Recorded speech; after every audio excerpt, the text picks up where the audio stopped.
Olá, uma boa tarde. Falta pouco mais de um mês para que os portugueses escolham um novo governo. Será no dia 18 de maio que as eleições legislativas vão ter lugar. Até lá, abre-se um período de debate e procura de esclarecimentos sobre os programas que irão a votos. Vamos olhar para este tempo com a ajuda da jornalista e editora de política da Renascença, Susana Madureira Martins. Antes, convido a acompanhar outros temas da atualidade informativa e a caminhar neste jubileu do Ano Santo de 2025 na companhia de Dom Manuel Clemente.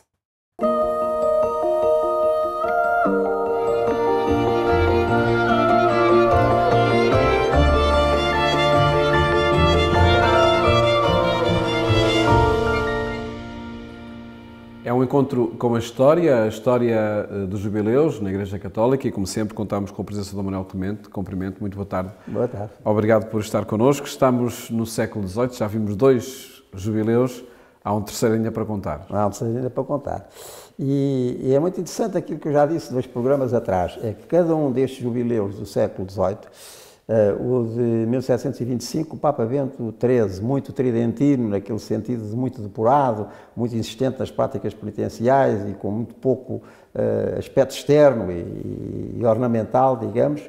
Depois o grande jubileu do século XVIII, que foi de 1750, com o Papa Bento XIV, com aquela enorme afluência de gente, com aquelas pregações muito insistentes, muito barrocas, e com aqueles movimentos de espiritualidade, as vias sacras, o Leonardo de Porto Maurício e os outros pregadores.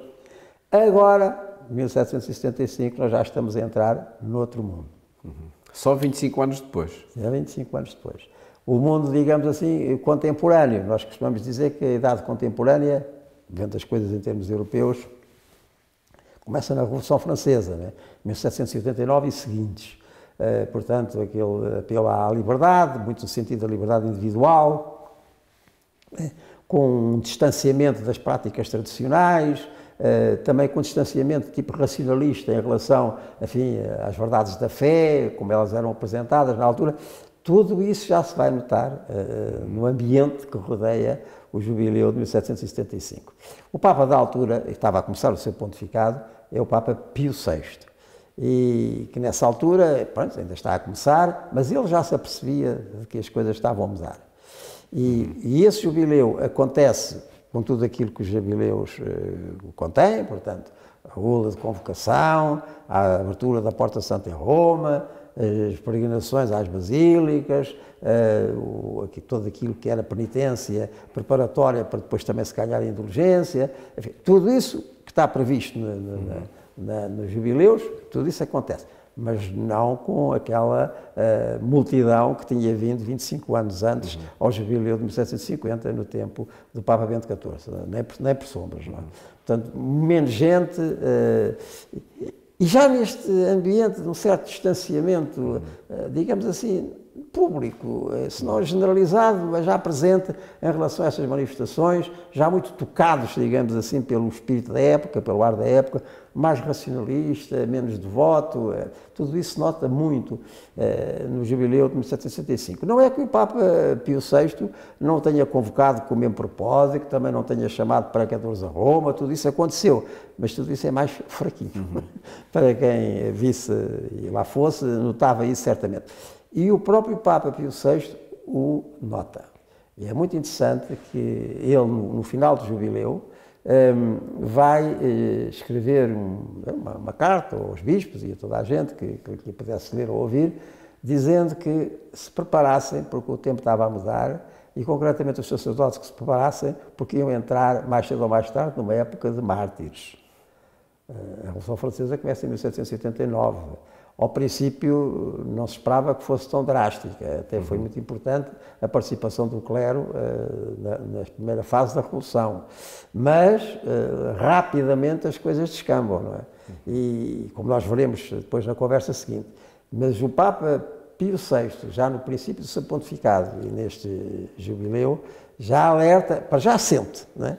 E depois alerta que esta menor participação das pessoas, o distanciamento assim que já se notava no ambiente geral, a crítica dos chamados filósofos às manifestações tradicionais da religião, mesmo até de descrença, em alguns casos, clara descrença, pois tudo isso ele já anota e é muito interessante que no rescaldo do jubileu de 1775 ele escreva aos bispos e aos padres, etc., preparem-se, porque vamos certamente entrar numa época de mártires, ou seja, numa época em que é preciso, para quem permanecer com convicção e com firmeza, porque não vão ser coisas fáceis. E realmente não vão ser nada coisas fáceis, como nós veremos no próximo programa, e também ainda com Pio VI.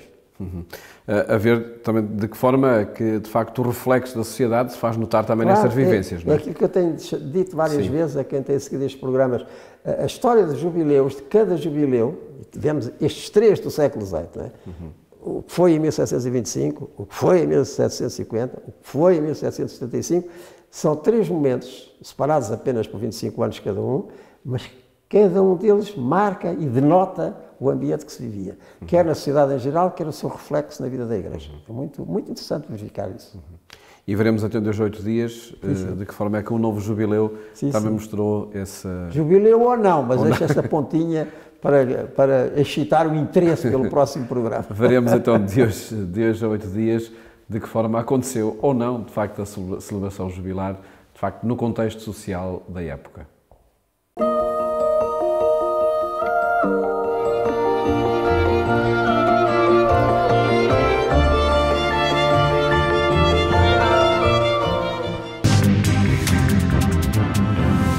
No Dia Internacional da Pessoa Cigana, o Presidente da República visitou uma comunidade da etnia no bairro da Bela Vista, em Setúbal.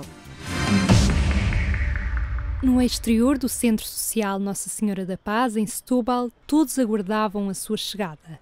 O Presidente da República encontrou-se com membros da comunidade cigana do bairro da Bela Vista, assinalando um dia especial. Foi uma iniciativa que a Pastoral Nacional dos Ciganos pediu uma audiência ao Sr. Presidente da República. O Sr. Presidente da República se disponibilizou logo neste dia de marcar a presença numa iniciativa que a Pastoral assim quisesse. E nós, em colaboração com a Cáritas Diocesana de Setúbal e com o Sr. Dom Joaquim e o Sr. Cardeal Dom Américo, fizemos então aqui este encontro da comunidade cigana com o Sr. Presidente. Este Dia Internacional do Cigano, com a presença da maior figura do Estado, o Sr. Presidente da República, engrandece também e a Pastoral dos Ciganos e ao mesmo tempo mostra a grande preocupação que o Sr. Presidente da República tem para com a comunidade cigana. Marcelo Rebelo de Sousa cumprimentou, abraçou, falou e ouviu a comunidade cigana, que abordou os desafios que enfrenta no cotidiano. Sempre houve racismo e sempre fomos escorraçados de certos sítios. Mas hoje há mais racismo. Mas hoje em dia parece que as coisas mudaram para pior. Ainda assim, um dos elementos da comunidade cigana do bairro da Bela Vista refere que a inserção social vai sendo feita progressivamente. Mas a gente consegue. A gente aos poucos vamos integrando. Está a viver-se um tempo em que, fruto daquilo que é a incompreensão e a dificuldade em aceitar a diferença, as guerras, o clima de guerra, a agressividade, tudo isso, até a crise económica e social, a inflação, o desemprego, tudo isso aumenta o medo, aumenta a ideia da não aceitação do diferente, e é impossível viver assim porque ninguém é uma ilha. Nós vivemos em conjunto e em conjunto temos que continuar a viver. Na Diocese de Setúbal, a comunidade cigana tem na Cáritas um apoio. Desde a inserção ao acompanhamento, se de facto é preciso serviço de apoio domiciliário às pessoas, independentemente de quem sejam, nomeadamente também a comunidade cigana, nós fazemos apoio domiciliário. Se for necessário centro-dia para idosos, eles podem recorrer ao centro-dia. Se for necessário apoio escolar, eles podem recorrer ao apoio escolar.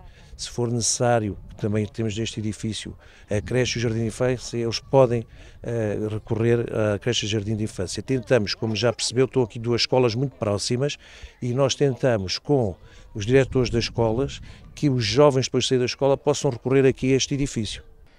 Mas a ajuda da Igreja não basta. O diretor da Obra Nacional da Pastoral dos Ciganos revela preocupação com o atraso na renovação e implementação da Estratégia Nacional para a Integração das Comunidades Ciganas. O que está em causa e traz prejuízos para as comunidades ciganas é que Portugal está em incumprimento com a União Europeia por não termos a estratégia. E tudo que seja, às vezes, projetos de cariz social, projetos culturais, a estratégia, não havendo uma estratégia, muitas vezes as associações não são contempladas ou as associações não têm essa possibilidade de fazer candidaturas. E a nós preocupa-nos, porque um trabalho... Está a ser feito bom trabalho com as comunidades, a fazer bom trabalho com as associações, a fazer bom trabalho com a Igreja.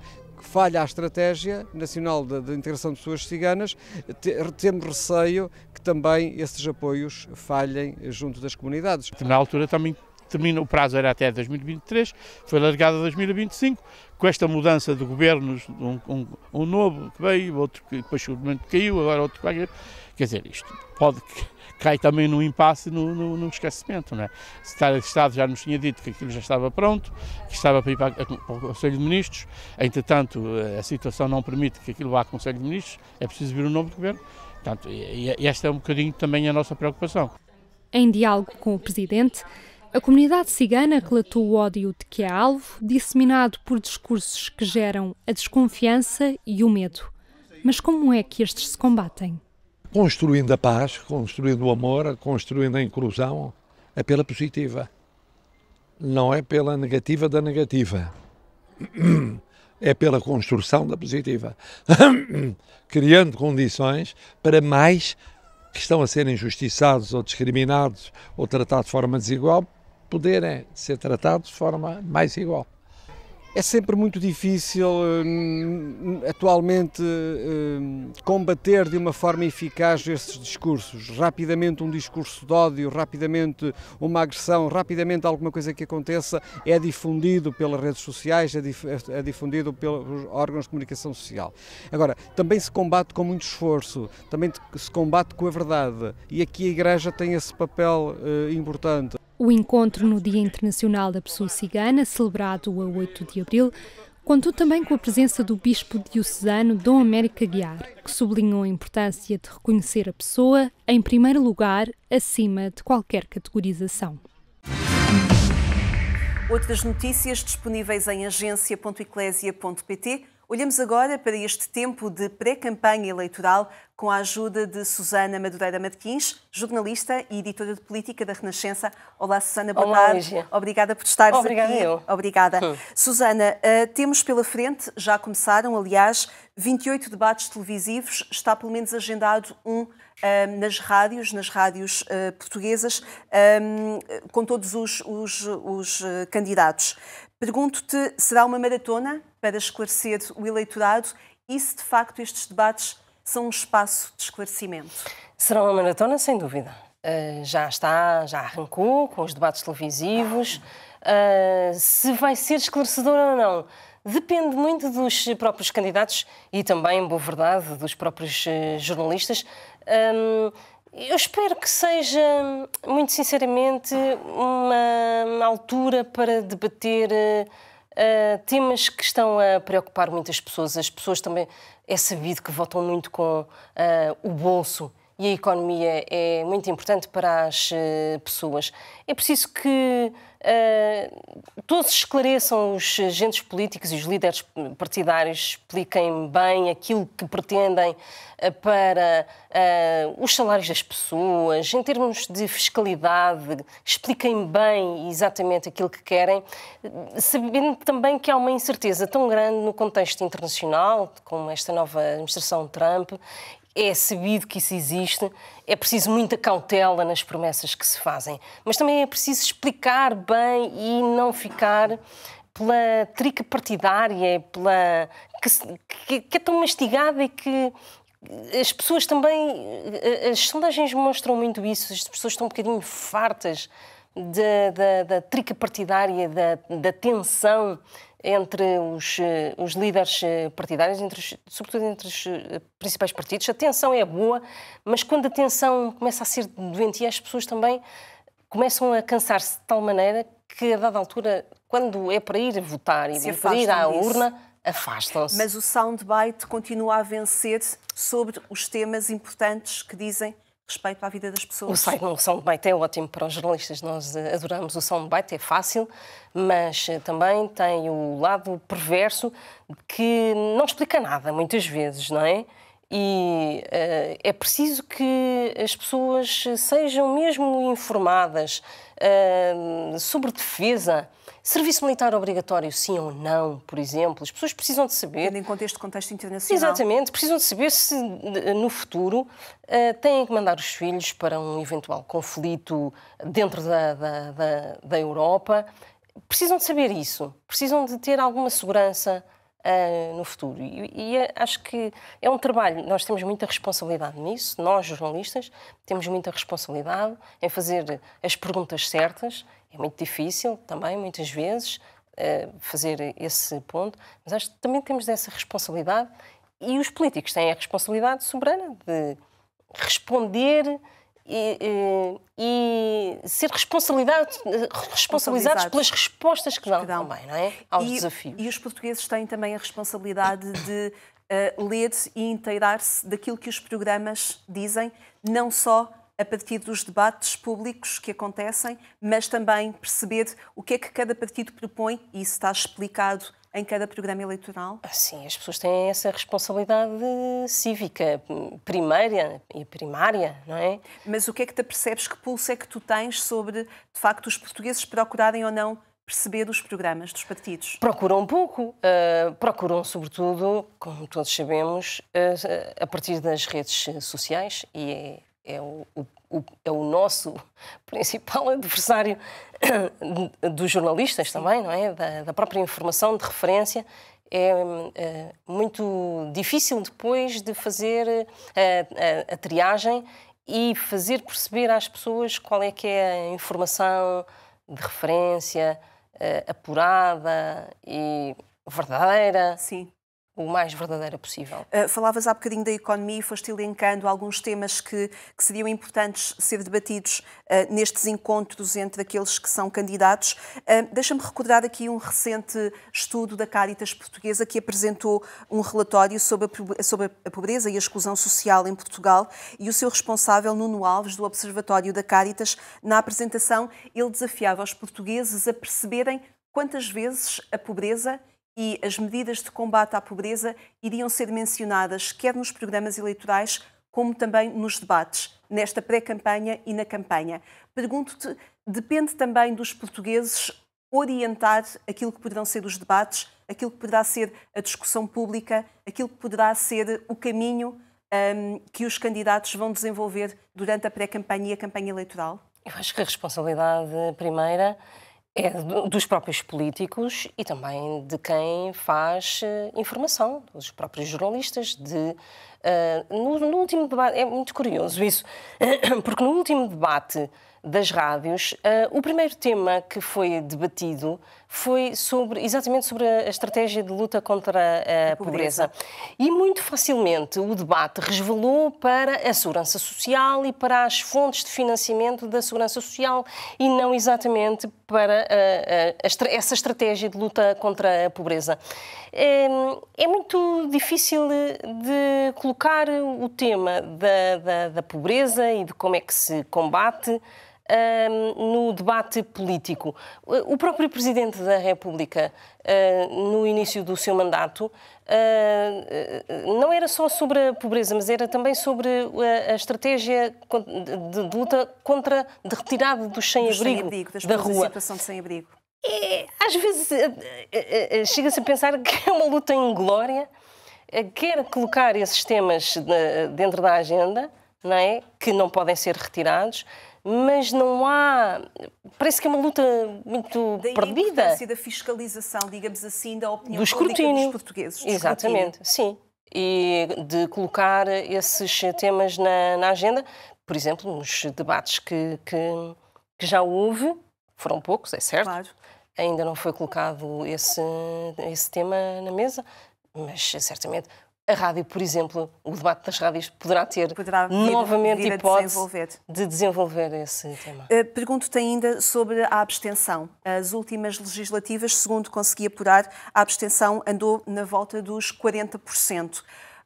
O que é que esperas agora para 18 de maio em relação, tendo em conta também algum cansaço que os portugueses podem ter entre estas tricas e a falta de se enfrentar os temas e a resolução de problemas que eles pedem para a sua vida corrente? Isto pode ter impacto depois também, novamente, na abstenção? Pode. A abstenção é sempre uma lotaria, nunca se sabe muito bem.